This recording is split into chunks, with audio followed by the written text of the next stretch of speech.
They gather every 4 years to choose their party's candidate for President of the United States. But this year has been anything but routine. Brash billionaire Donald Trump has taken the Republican Party by storm, leaving his opponents in the dust under a barrage of insults and controversial policy proposals. So on the first day of their convention in Cleveland, Ohio, under the theme Make America Safe Again, it might come as no surprise that the day would be anything but routine. Later, we'll talk to two Republicans, one for and one against Mr. Trump, but we begin at the Republican National Convention with CCTV's Nathan King. And Nathan, what's the latest going on there now? Anand, you join us at a very opportune time. We're having the roll call of the votes here behind me. We've just passed New Mexico. We're going through the states, and they are basically saying how many delegates were for each candidate, whether it's Donald Trump or the also-rans, Ted Cruz, John Kasich, and the like. Now, there's going to be no drama here, we think, because basically these results were already known. They've already been tallied by the states, not like the drama we saw in the previous 24 hours on Monday. But what will happen here at some point is they will pause just before he reaches the magic number, and then New York, his home state, will deliver its results and put him over the top of the number of delegates required to become the official nominee. Now, he doesn't actually become the nominee, of course, until he accepts the nomination on Thursday night. Lots of theatre behind us, but this is the practice conventions have had for about 100 years now, and you're watching history in the making. And Nathan, I did talk about controversies in my introduction there. One came from a very unlikely source, Mrs. Trump. What can you tell us about that and other takeaways from the convention so far?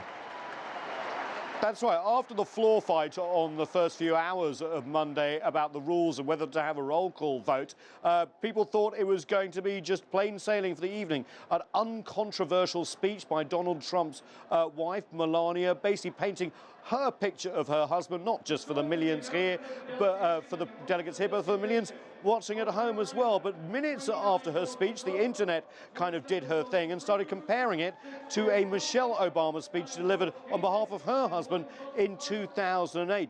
Charges of plagiarism were laid. Let's judge for ourselves as we play you some tape. You work hard for what you want in life. That you work hard for what you want in life. That your word is your bond, that you do what you say you're going to do. That your word is your bond, and you do what you say. We want our children and all children in this nation to know. Because we want our children in this nation to know that the only limit to the height of your achievements is the reach of your dreams and your willingness to work hard for them. That the only limit to your achievements is the strength of your dreams and your willingness to work for them. National hockey champions. Well, the Trump campaign defended that speech, saying that Melania herself said that she wrote most of it and that it was based on her life. But the controversy continues. Also, do watch out for more of Donald Trump's family. Two more members are speaking tonight. I should imagine the fact checkers and the script checkers will be working overtime on that one. And also politicians here. Remember, some of the former presidents and presidential candidates are actually staying away. But one to watch for Paul Ryan, who's the most powerful Republican in Congress. The Speaker of the House is going to speak. He's been a reluctant supporter of Trump, saying, well, I'm a conservative, but he's not my type of conservative. We'll have to see what he has to say. But definitely the feeling in the hall as we're getting these votes is excitement. But you know that not every delegate here is for Trump. Thanks, Nathan. That's CCTV's Nathan King reporting from the Republican Convention in Cleveland. Well, joining us here in Washington right now to talk about the convention and what's going on there is Afshin Molavi. He's the editor of the New Silk Road Monitor and a senior fellow at the Johns Hopkins School of Advanced International Studies. With us from the site of the Republican Convention is Cate Martel. She covers politics for The Hill, a newspaper and online publication. Thanks to both of you for joining us. Cate, let me start with you. This convention, of course, started on Monday, and it started with a bit of an insurrection by some delegates to the convention, anti-Trump party delegates, as they were put, who tried to change the party rules. What do you make of the convention so far? So the convention yesterday was utter chaos.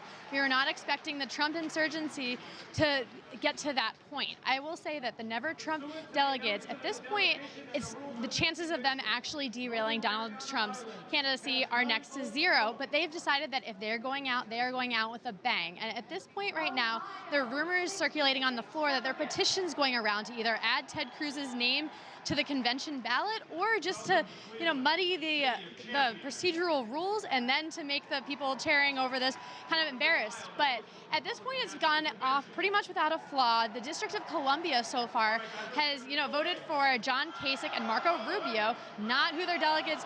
Not the delegates that they would have to go to, but it hasn't counted, and it's going to Donald Trump. Now, the other two I'm going to be interested to see coming up are Utah and Washington. And while we'll already probably hit the magic number for Donald Trump at that point, the Utah and Washington delegations have already threatened walk-offs or some type of protest. So I think we're going to hear some more chaos like we heard yesterday, but I'm going to really be excited to hear what happens in the next few minutes. Afshin, the party platform, the policy document that tells us what the party is going to stand for, is considered by many commentators, many analysts, to be extremely right-wing. I mean, what kind of concrete policy decisions are we going to see coming out of this, like on foreign policy issues? Sure. Well, when it comes to Donald Trump, it's hard to pin down any concrete policy decisions because he does seem to move with instinct and sometimes, speak off the cuff. And these party platforms in general are not the policy document to look for when you're looking for policy anyway in the future. The policy will come once a President Trump or a President Clinton puts together their team and they begin building their national security strategies. But Donald Trump, what has been interesting about his candidacy is that he has bucked the foreign policy orthodoxy of the Republican Party. The foreign policy orthodoxy of the Republican Party has generally been pro-free trade. Donald Trump has been a populist who's shown skepticism towards free trade. The Republican orthodoxy has embraced NATO. Donald Trump has threatened to scrap NATO. And also, generally speaking, the Republican foreign policy orthodoxy has been either internationalist and sometimes interventionist. Donald Trump seems to be more nativist and bordering on isolationist. So he has certainly bucked the Republican orthodoxy. Cate, I want to get back to something you just told us a moment ago about this rebellion by some delegates on the opening day of the convention to try and change the party rules. And now you tell us there could be a petition that will be circulated to get Ted Cruz's name. That's another contender for president. Are party leaders going to be able to hold this party together? Are they going to be united? Or are we going to see more rebellions of that kind before the convention ends? That question just hit the nail on the head. Basically, unity is the key right now. And, everybody was watching on TV nationally and internationally looking at how ununified the Republican Party is. Now, the job is right now, Speaker Ryan is on the floor and an attempt to show party unity. Look, they picked Mike Pence as a running mate because he was the steady, reliable, conservative candidate that's no thrills, but won't be causing controversies necessarily that a Newt Gingrich or a Chris Christie might have shown as running mates. So from here on out, it'll be interesting to see. Mike Pence was chosen to keep it on Donald Trump and on Hillary Clinton, to try to keep the race just on them and not to pull it away, and to hopefully to try to unify the party. They're going to keep all of their attacks on Hillary Clinton. But in this race, more than other races, talk to pollsters who have said it's really hard for them to poll because, look, Donald Trump and Hillary Clinton are two of the most hated politicians in America just on favorability. So it's going to be people voting less for a candidate instead of more for a candidate. So it's going to pick the less of two evils, which I've heard some voters say. So it'll be interesting to see as well that a lot of the vulnerable senators haven't spoken. A lot of the Republicans who their seats are up, they're nervous about losing the Senate right now. And Speaker Paul Ryan is even nervous about losing the House at this rate. So at this rate, we're just going to see, a lot of these guys on the floor trying to pull together party unity and hope that a lot of these controversies, looking at Melania Trump and these rebellions, and how can we keep the party together? How can we keep the message positive and pull away from these a lot of these scandals du jour? Afshin, getting back to foreign policy issues, and I'm wondering how much of an indicator what happens at this convention could tell us about, what kind of policy, foreign policy, that a candidate will follow. I mean, if we look at Donald Trump, and as you quite rightly point out, we have very little clarity. It's very short on detail, but he has told us that he will defeat ISIL. He will scrap the TPP, that's the Trans-Pacific Partnership, which is a very big trade deal, which has been negotiated by the United States and its partners on the Asian Rim. He'll push for a better trade deal with China. He will reset relations with Russia. He wants NATO allies to pay more for the defense of their countries, and he will tear up the Iranian nuclear deal. Now, can we expect the convention to endorse this, or are they just going to overlook it? I don't think we'll see a situation where the convention will explicitly endorse all of these ideas in their platform. But I think what we will see is speakers getting a lot of applause lines based on exactly that litany of issues that you noted. We saw Rudy Giuliani last night, the former mayor of New York City, generate a lot of applause lines with his very robust attacks on ISIS and radical Islamist extremism. And so I think we'll see a lot of that, and I'll be curious as to how much Donald Trump brings foreign policy into his speech on Thursday. But as you know, and on where you stand often depends on where you sit. And when you sit at that oak desk at 1600 Pennsylvania Avenue, you begin to realize that these issues are far more complex than they are, than you get when the 140-character tweets. Right, you ask the current president, he'll tell you about that. Cate, you talked about unity in the party, divisions in the party. I mean, how difficult is that going to be? Because, one just has to look at the people who are at the convention right now. Some of the senior party leaders, names that we associate with the Republican Party, the Bushes, Mitt Romney, John McCain, John Kasich, the governor of the host state, they are not there. Exactly, and a lot of these big names not being there is what could end up costing the election in November. The New York Times just came out with a new analysis to say that the chances of Hillary Clinton winning the presidency are 76%.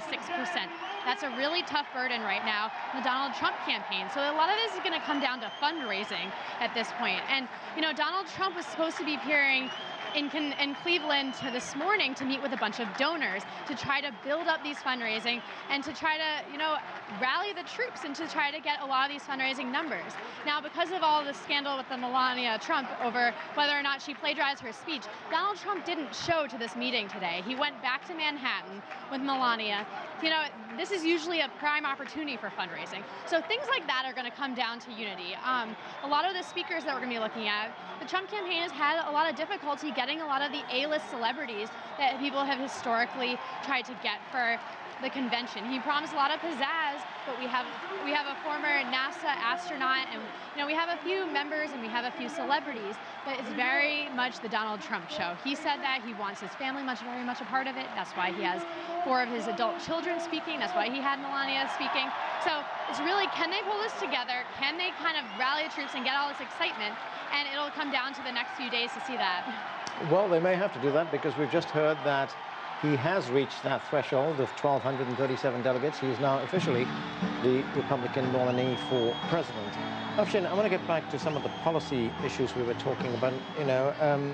In the weeks ahead, in campaigning before the election, is Donald Trump going to be forced to actually put some meat on the bones of these policies that he's been talking about? I mean, let's take something like the very controversial statement he made right at the outset saying that he would ban Muslims from the United States. I mean, that changed to well, it would be a temporary measure. And now in an interview that he had on a United States network, CBS, on 60 Minutes, he said that, well, I'm actually not talking about people, I'm talking about territories. I mean, are we going to see details on this? If he goes by his own playbook, I often say that what we witnessed with Donald Trump was a popular hijacking of the Republican Party. And I say popular because it's not a hijacking. He did win. He did win the votes, right, in the Republican primaries.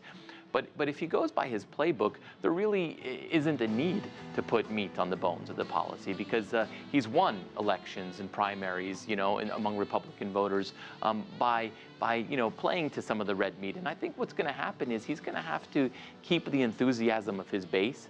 These elections are always a turnout, but the problem that Trump is going to run into, which is I think what that New York Times analysis points to, is that you have to generate enthusiasm among your base, and he certainly has that.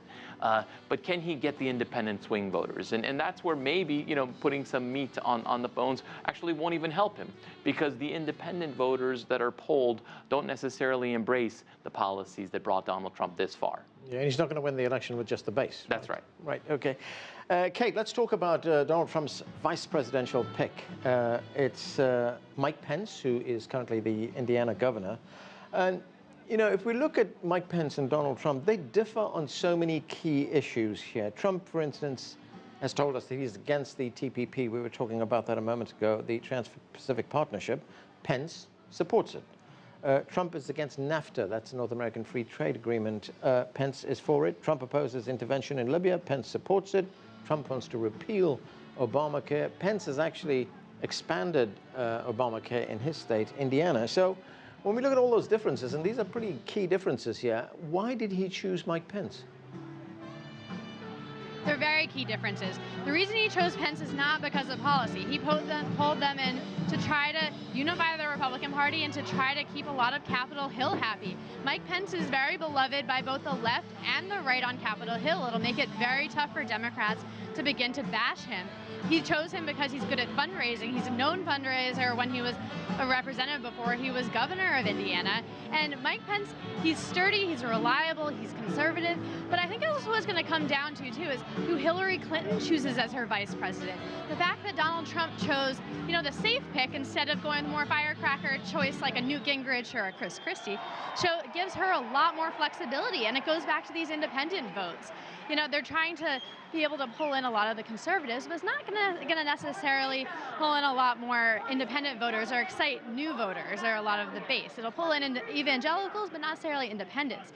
Now, if Hillary Clinton chooses a vice presidential running mate like a Tim Kaine, who's not necessarily a progressive, it might be able to pull in some of those independent voters we were talking about, some of those hawkish Republicans.